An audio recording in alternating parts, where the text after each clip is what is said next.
Well, I got to hear Carl's talk from last week, and he did a good job. I think he did all right. C plus. But no, I'm glad that you're back. I'm excited for tonight. Carl, last week, if you weren't here, he talked about trying to get Jesus separated from Christianity and religion, right? For those of you who are here, you remember that? Maybe he didn't. Maybe I heard a talk from somewhere else. Nobody's responding. Okay, so he did. If you remember that, and because it's hard that most people kind of only see Jesus kind of boxed inside of religious stuff. And so when you talk about Jesus, immediately what comes to mind, things are conjured to memory of like sitting in uncomfortable wooden pews and different kinds of smells and bells and robes and such, right? Would you say that's true for most people? And Carl talked about how he had been from a Christian background, specifically Nebraska, where they husk corn. And I, however, just to give you a little background from me, because I don't know a lot of you, I wasn't raised in church at all. I had zero church background. My only church experience was through television, which is scary. You've seen Christian television. We probably haven't. It's way high on the numbers. You just skip right past it. It's probably but it's pretty weird. And so that was my only kind of church background. The only time, the kind of earliest memory I have going to church was I went to a funeral where I remember they were singing in Latin. And I remember asking my mom, I can't understand what they're saying. And she said, I can't either. Don't worry. And I said, well, why would they sing songs that nobody can understand? And she said, because that's what church people do. They do things that nobody understands. And my most vivid memory from that time at this funeral was I remember looking up at the stained glass, and there was a picture of a man who was being tortured, and he was bleeding. That's known as the cross. If you've seen it. But if you've never seen anything like that, it's just really weird to look at. And I remember just thinking, that is like the most morbid decoration I've ever seen. They're decorating their house with torture pictures. You been in a church? Okay, so it's weird. And so much of church life for me and just religious people was really strange. I don't know how many of you have been raised in church, but if you haven't been in church, a lot of what church people talk about can be weird. And so in that, Jesus was sort of stuck in that picture. And I met some guys who would try to bring me to like Christian meeting things, which were also weird. The first Christian meeting thing I went to, everyone sang songs together. And they sang to like one wall and they put the words up. And that's weird. Like nowhere else in culture do you sing to one wall. Unless it's karaoke, which is awkward. Karaoke is awkward unless you've had a few drinks. It's just weird. And so I remember thinking, wow, this is weird. It's like Christian karaoke. All right? So I'm just hanging out watching this. And this guy got up and he talked and he said something about that whoever was there could get a Bible if they wanted a Bible. So I said, I would like a Bible. I've never read the Bible. I don't even know where I get a Bible. So I went up and talked to him right after the meeting. I said, you said I could have a Bible. Can I please have a Bible? And he said, yeah, sure. You can have a Bible. Why don't you meet me? We all meet at McDonald's afterward, and I'll give you a Bible there. And I said, I really don't want to go to McDonald's. Can I just have a Bible now? And he said, no. You have to go to McDonald's to get a Bible. And if you go to McDonald's, I'll give you a Bible. And I said, well, but I don't want to go to McDonald's. And have you ever felt like you're about to be trapped? Probably nobody here has. There's an irony in that. But anyway, so I had this feeling like I was going to be trapped. Like I was going to come to this thing, I was going to be trapped. But I thought, I would just really like a Bible. So I went to McDonald's. And sure enough, he's sitting at a table. He said, why don't you sit down? And it was like everyone was like waiting. It was like it was going to be this athletic event. They're all like watching, like Jay's going to talk to him, because they knew I wasn't into this stuff. And so he immediately starts in, what's your spiritual beliefs? And And I said, I don't know. I've never been raised around this stuff. I just would like a Bible so I can read this and think about it. I've never even asked these questions. And he said, so how would you describe yourself spiritually? I said, I don't know. I don't have an answer to that. Could I just have a Bible, please? And he was like, well, what do you think about Jesus? I said, I don't know. Can I please have a Bible? And I'm just trying to be nice, right? I'm trying to just make polite conversation. And so eventually I said, okay, man, you want to talk? Let's talk. I mean, if you think God's so good, then why do terrible things happen in the world? And how can you even trust the Bible anyway? And I just start like, just like attacking him. Because I just felt like I was being attacked. And so I kind of fired back at him. And later, this guy became my friend, and he talked about that night to me, and he said that it was one of the most depressing nights of his life because a 14-year-old made him cry. And so, but I ended up getting a Bible at the end of that. I had to attack somebody and be attacked, and I got a Bible out of it. But it was worth it. Because I started reading this Bible, it was kind of like it felt really secret and sneaky. Because my parents, weren't people of faith, and they were really nervous about religious stuff. And so when I started reading this Bible, it was like a big deal. It felt like, kids rebel by sneaking out and getting drunk. I was rebelling by reading the Bible at night with a flashlight. I know, you're like, gosh, this guy is weird. It's true. So I was reading this Bible, and it was in the midst of reading the Bible, and I know this sounds crazy, but reading specifically the New Testament, that I had an encounter with God.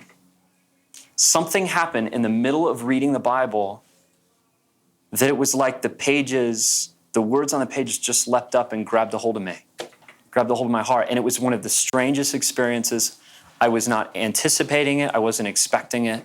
But it was as though suddenly I wasn't reading the Bible, but the Bible was reading me. And it was crazy. It was a weird, weird moment. And it changed the direction and course of my life. So the teaching of Jesus can be pretty powerful. And lots of people say that. If you ask them, what do you think about Jesus? They say, he's a really good teacher. And I think that's true. As I look around, I see that there's lots of people out there that you wouldn't expect who really find the teaching of Jesus compelling. I have a quote for you, and I'll tell you who it is at the end of it. It's kind of a game, okay? So you have to be thinking, who do you think this is? Okay, here it is. The message of Jesus, as I understand it, is contained in the Sermon on the Mount. Unadulterated and is taken as a whole. If then I had to face only the Sermon on the Mount and my interpretation of it, I should not hesitate to say, oh yes, I'm a Christian. But negatively, I can tell you that in my humble opinion, what passes as Christianity is a negation of the Sermon on the Mount. I'm speaking of the Christian belief, that is Christianity as it is understood in the West. He goes on, he says, Jesus occupies in my heart the place of one of the greatest teachers who have had a considerable influence on my life. I shall say to all that will listen that your life will be incomplete unless you reverently study the teaching of Jesus. Make this world the kingdom of God and his righteousness, and everything will be added unto you. I tell you that if you will understand, appreciate, and act up to the spirit of this passage, you won't need to know what place Jesus or any other teacher occupies in your heart. Pretty interesting quote. You know who that is? That's Mahatma Ghandi. Gandhi's a guy that would have, as far as I'm aware, never claimed to be a Christian. But if you've even just done a cursory read, just over the top of his life, what he would talk about, he spoke about Jesus continually. What you learn about his life, though, is something really interesting. Is early on, specifically when he was in South Africa, he tried to go to church, and he was blocked at the door and called a racial slur and told that he wasn't welcome. And so he decided at that point that he couldn't worship with this religion known as Christianity, but he wanted to truly try and live the teachings of Jesus. And for anybody that knows Ghandi or has heard of him, you know that he turned the world on its ear. He overturned political institutions and biases and abuse and racism simply by trying to live out the teachings of Jesus. And whenever asked, he would regularly say, Jesus is my hero. He occupies a special place in my heart. Another quote by him. He says, the lives of all have in some greater or lesser degree been changed by his presence, speaking of Jesus, his actions, and the words spoken by his divine voice. I believe that he belongs not solely to Christianity, but to the entire world, to all races and people. It matters little under what flag, name, or doctrine they may profess a faith, or worship a God inherited from their ancestors. Isn't that an amazing quote? That pretty much what he was advocating for is what we talked about last week, which was that Jesus could be seen and understood, specifically his teaching, outside of this whole construct of religious stuff, which can be troubling to say the least. There's lots of other people like that. Some of you maybe have heard of a guy, he's not really all that well known as Martin Luther King Jr. You ever heard of him? Okay. And minor joke, I think I really like Ghandi because he's my people. It's just for me. Okay, so Martin Luther King Jr. Martin Luther King Jr. also did not take the tack that many people took by way of the civil rights movement, being purely political. He continually tried to change things at the place of the heart and the mind of people based on the teachings and the life of Jesus.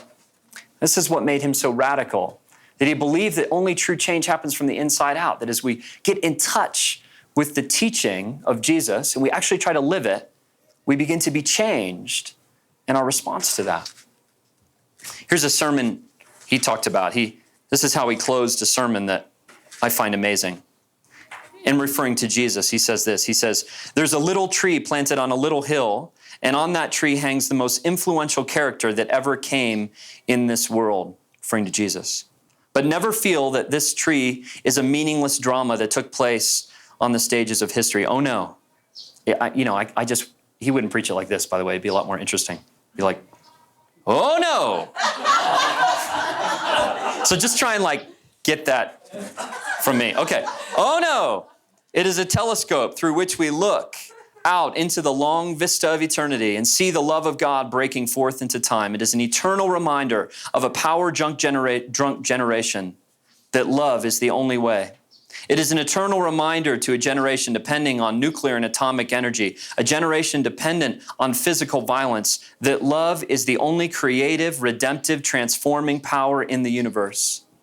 So this morning, as I look into your eyes and into the eyes of all my brothers in Alabama and all over America and all over the world, I say to you, I love you. I would rather die than hate you. And I'm foolish enough to believe that through the power of this love, somewhere, men of the most evil bent will be transformed. Isn't that powerful?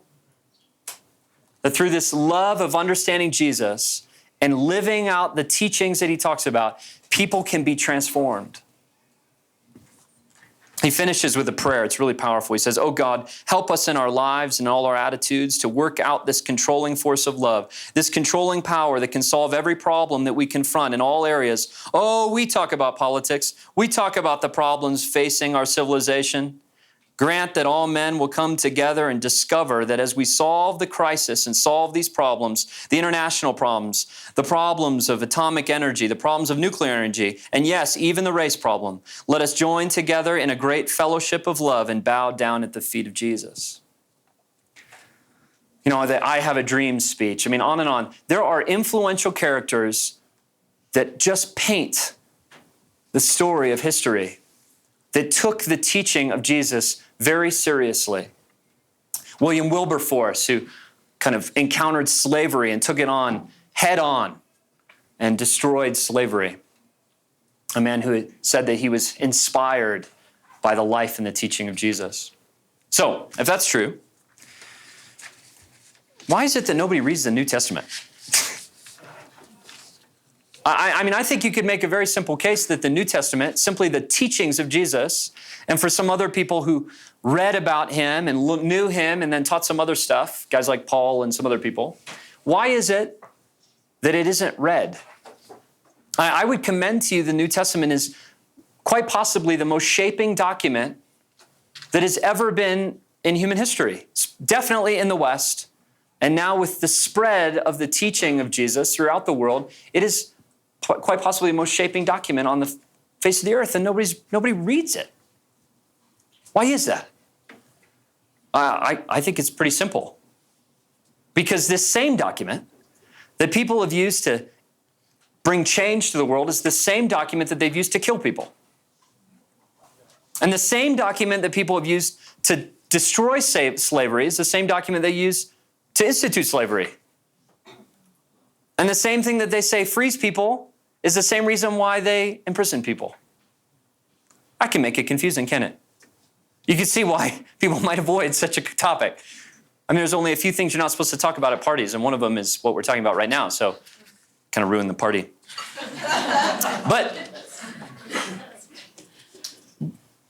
But should this scare us from at least our own personal examination?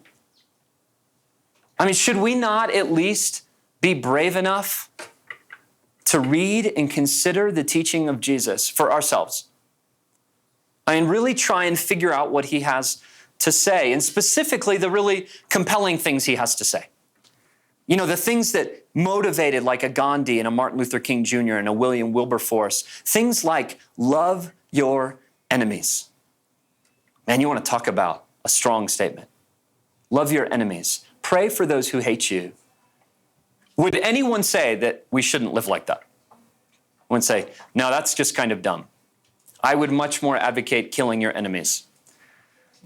I think we've done a pretty good job of that. So what would it look like to truly love your enemies? And let's not just talk politically. Let's just talk about you and me. Who are our enemies? And what kind of transforming power would take place in our city if just us in this room, just us here, really got practical and said, who are my enemies? Like, you know, I don't know. Maybe not like enemies. That always sounds so strong, doesn't it? Maybe just people that annoy you a lot. Maybe we start there. And say, what would it look like for me to love those people? And let's try this out. Let's see if maybe I might be transformed. And what's funny is that those little decisions change us irrevocably. They change us completely. I'll finish with just a quick story. I got to meet this couple at an outreach event we were doing where we were just sort of like trying to serve the community at this big festival thing. So we give water and we made balloon animals for kids and we just talk to people.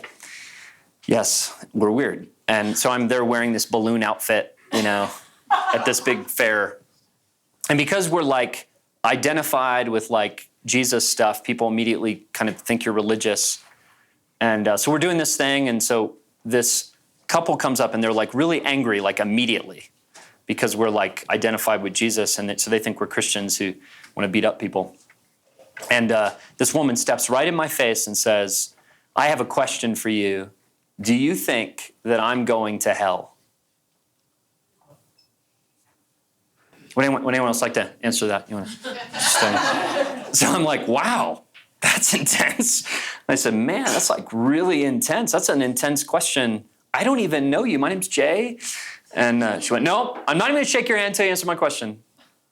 And I went, wow, like, why would I ever think that? That's like really mean. Like, are you trying to pick a fight with me? That's like the next thing I said. You trying to pick a fight with me? Like, she said, no, it's just, you know, I've had other people tell me who are like people that talk about Jesus, Christian types, that I'm going to hell because I'm a lesbian. And I want you to answer my question. I said, wow, I am so sorry. I mean, I was just so filled with compassion. I said, I'm just so sorry. And I said, you know, all our lives, everything I'm about is about Jesus. Have you ever had a chance to see Jesus or know Jesus? She said, no, because I think Jesus is a Christian.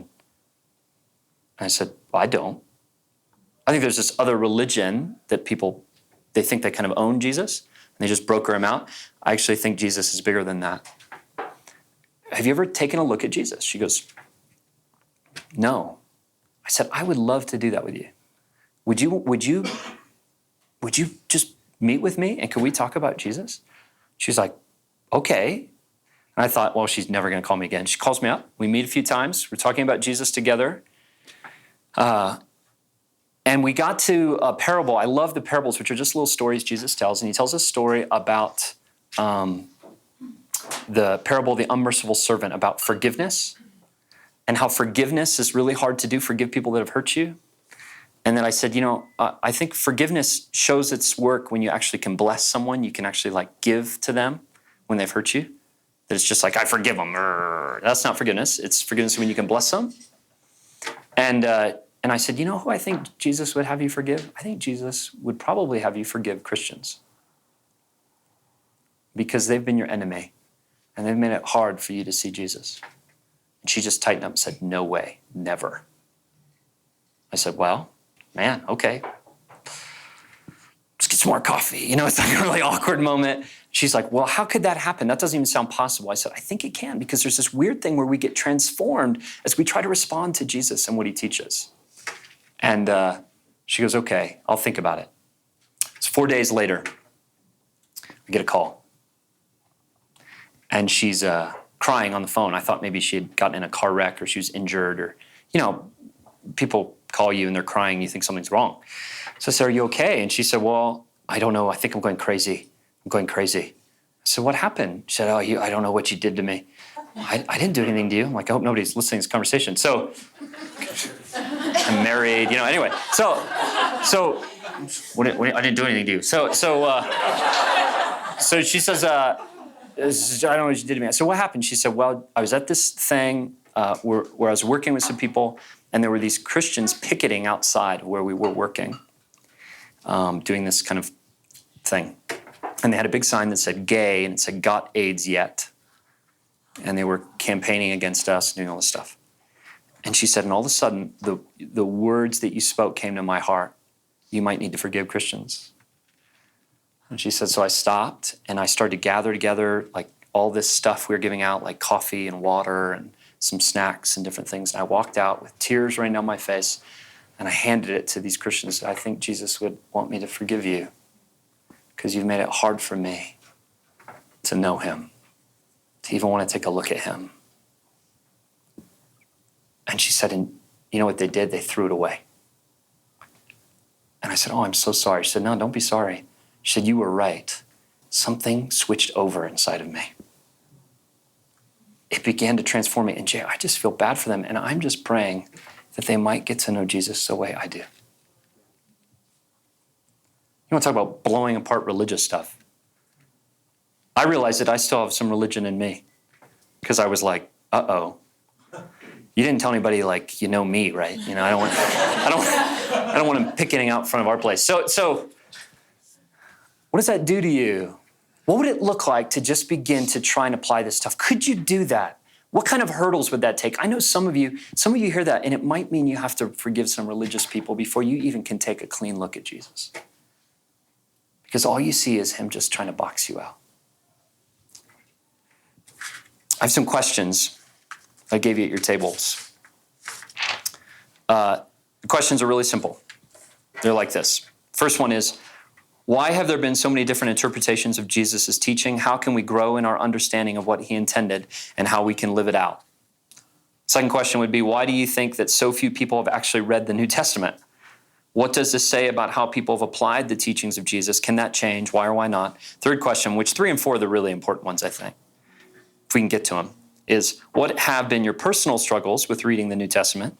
Do you think that it's worth trying to overcome those to try and apply Jesus' teaching in a new way? Number 4, who is an enemy that you could try to love this week? What are obstacles to you loving them? I think it'd be cool for us to come back with stories of loving people that are hard for us to love and encourage one another in that and see if we're just making stuff up or if we might actually begin to become transformed and transform the lives of people around us. Sound fun? You're like, no. Well, it might be worth it. Maybe it's not fun. Maybe fun isn't the right word. But interesting anyway. Makes for an interesting week for us to try and love people that are hard to love and see if somehow this teaching actually is true. It's worth giving it a shot, I think.